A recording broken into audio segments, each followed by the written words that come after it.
Hello and welcome to today's ghostly video tour. Today we'll be taking you through a light-hearted ghostly tour as we explore our town and its rich history. This is episode 1 of 3. First up, we've got Charlotte Harrison, Chief Executive of Inspire, followed by a message of thanks by the Mayor of South Tyneside, Councillor Norman Dick. After this, Faye Cunningham from Arts for Wellbeing will then take the Mayor and Mayoress to meet the two Town Hall ghosts. So let's jump straight in and start this episode. We know that autumn feels a little bit different this year, but we do hope you've had the opportunity to enjoy one of the spooky walks across South Tyneside. And whilst I'm here, I just want to take this opportunity to say a huge thank you to all of the volunteers and the voluntary sector that are continuing to do such amazing work to support communities across our borough. Thank you. The voluntary sector on South Tyneside plays a major role, working in partnership with the council in delivering many vital services to our residents, particularly during these frightening times of global pandemic. This virtual Ghost and History Walk is a light-hearted way of celebrating the many voluntary organisations in the borough, but especially give us a chance to say a huge-hearted felt thank you to thousands of volunteers from our own community who give their time to help others. On behalf of the council, I am sure all the residents whose lives you enrich every single day, a huge thank you. You make a South Tyneside a good place to live and be proud of. Hello everyone, I'm Faye and I'm from Arts for Wellbeing. I'm here today to tell our Mayor and Mayoress about the Town Hall ghosts. So, good afternoon Mr Mayor. Good afternoon. Mayoress. Before we go on our ghost hunt, I'm going to tell you a little bit about the Town Hall history. And if we look at this picture, it's in 1905 when the foundation stone for this very town hall was laid with a great deal of pomp and ceremony. And in the cabinet we actually have the trowel that laid the foundation stone. But what really interests me about that picture is that the Mayor of South Shields is wearing the very chain that our Mayor wears today. That chain was presented by the ladies of South Shields in 1851, but it only then had one medallion.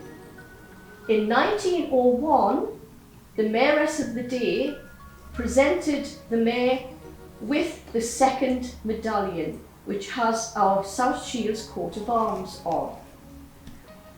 And I just find it so interesting that the Mayor's chain has followed that tradition and is still worn to this day by our Mayor. But if you look at the picture closely, you'll see that he's invited the Mayor of Jarrow, and the Mayor of Jarrow is wearing his chain. The Mayor's chain is, as you would imagine, worth a lot of money. The Mayor's chain of Jarrow, which we now use as the Deputy's Mayor's chain, is very heavy. It's solid gold. It was presented to Jarrow by Sir Charles Mark Palmer because he was going to be the first Mayor and he wanted to have something really exclusive around his neck. And I've got to say that the Mayor and I can both confirm that wearing that chain for a day is very hard work. It is so heavy. The South Shields chain is much easier to wear. So, in 1901, they decided, the City Fathers, that we would have a brand new town hall here on this site. In 1901, the City Fathers decided that we needed a new town hall, that the little town hall in the marketplace was no longer big enough. And so a competition was held and an architect from London called James Fetch won the competition. And the town hall was started in 1905. It took 5 years to build. The estimated cost was 45,000, but oh my goodness, it cost £49,500, which at that time was a fortune. But I think now everybody would accept that it was a very good investment. It certainly was. So now, Mr. Mayor, we'll go and find the town hall ghosts. Well, the first of our town hall ghosts is called the Grey Lady. Before the town hall was connected to the police station, the fire brigade by electronic means, we had a caretaker who actually lived here in the town hall, and this was the caretaker's flat. As you come out of the courtyard, you can see a door, and a door that leads into this wing of the building, and that was the hallkeeper's door. He had his garden, he had a little allotment, he had a dog, and he had his family living here. This room now and the room adjoining are now well-appointed offices that are used as meeting rooms, but then it was a cosy flat for a family.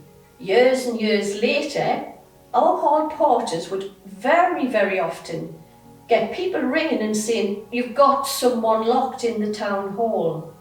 The town hall would be in darkness apart from this room, and there would be a lady in a grey dress waving to the passers-by. The passers-by, knowing the town hall was completely in darkness, thought she'd been locked in, and regularly used to ring our porters, who used to know they would come up here and there wasn't anybody here. So we have a grey lady. This room, which is on the ground floor, was, when the town hall opened, we believe was either the borough treasurer's or the architect.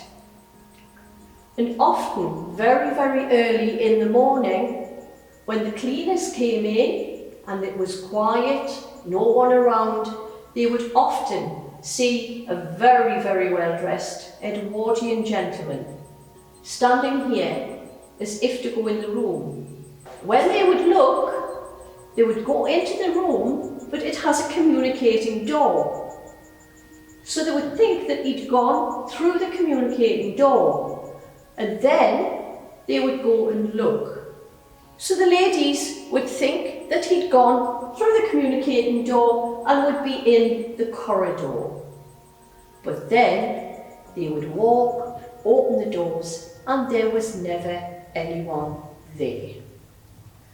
But they became quite used to this gentleman. He was always very friendly and always appeared very polite and extremely well dressed.